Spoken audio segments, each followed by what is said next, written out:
Hello and welcome to Prepmed. আজকে AIPMT 2008-এ এসে যাওয়া একটা PYQs আমরা সলভ করব।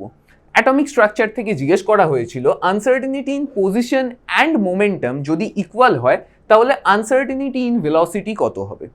আমরা হাইজেনবার্গ আনসার্টেনিটি প্রিন্সিপাল থেকে জানি যে delta P into delta x is equals to h/4π।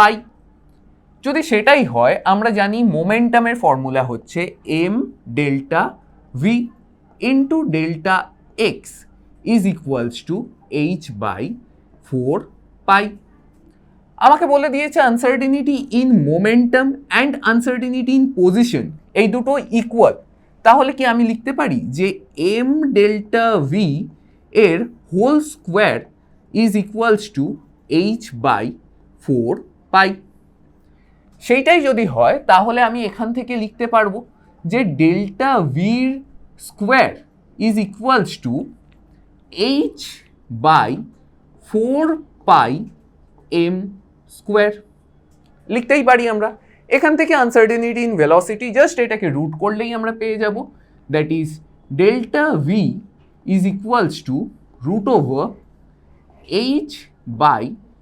h/4πm square.